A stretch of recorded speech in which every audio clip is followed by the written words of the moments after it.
but it is an important message, I think. It's been a difficult year. Over the past year and a half, we have withstood an unprecedented confluence of events.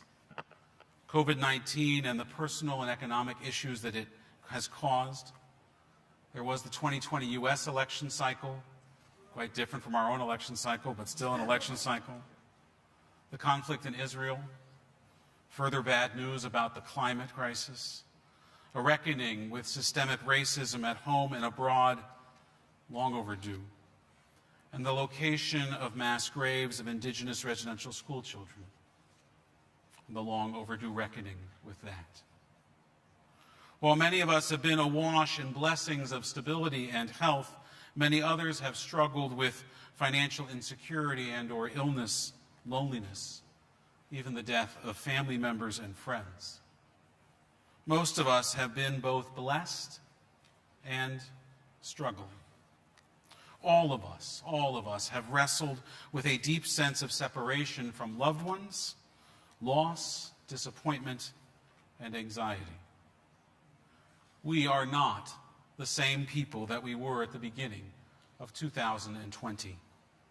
The world has changed, and we have changed as well.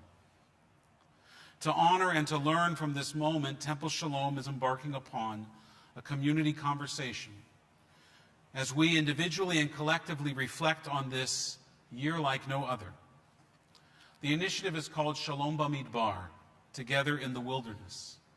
And following Rosh Hashanah services, you'll receive an email inviting you to sign up for an intimate and meaningful Zoom conversation with a small group of Temple Sholom members, all trying like ourselves to make sense of the events of this past year and a half. The questions that we're going to ask in those groups are the following. Think of them now in your answers. What challenges have you faced over the past year? What helped you get through this year like no other?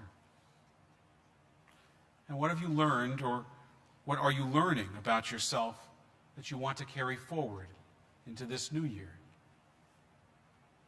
And what can the synagogue do to support you as you move forward? Each group will be attended by 8 or 10 other Temple Sholom members exploring those same questions. It's a 75-minute session. It'll be facilitated on Zoom by Temple Sholom members who have been trained to lead these discussions over the summer. And there will be a designated scribe to capture anonymously what people have to say. We have endured so much, which speaks to our strength and our resilience. For many, Temple Sholom has rooted them during this time through the dynamicism of our caring community, our justice work, our learning, and our prayer life. And so now it's time to glean the lessons, to glean the wisdom from our challenges in order to understand who we are in the communal narrative of this moment in history, a moment like none other we have ever experienced, and how we gather and how we show up for one another. To model this experience, we've asked a few individuals in our Temple Sholom community to share their Sholom Bamidbar reflections on those questions during our services throughout the High Holy Days. And so it's my pleasure to invite Andrew Ryan, a member of our Jewish information class, to share a few words with us tonight. Andrew?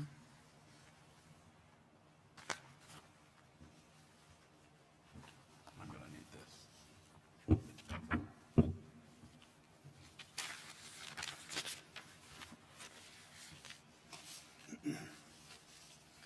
When Rabbi Dan asked me to speak to you today about a challenge that I faced in the past year, I thought, this should be easy.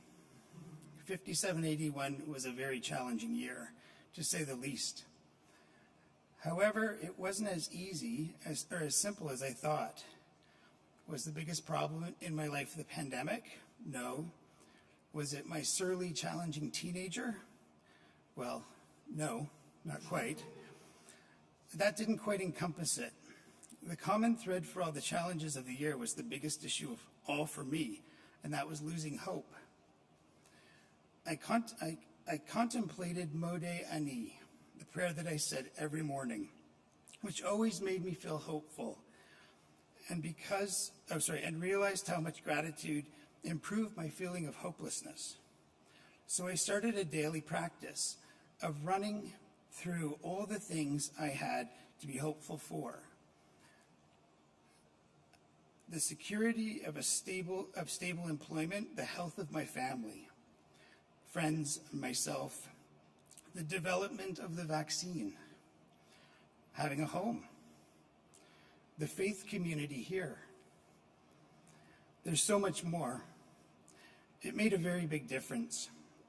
Insurmountable problems became manageable. I was able to be more supportive and positive to my patients and my family.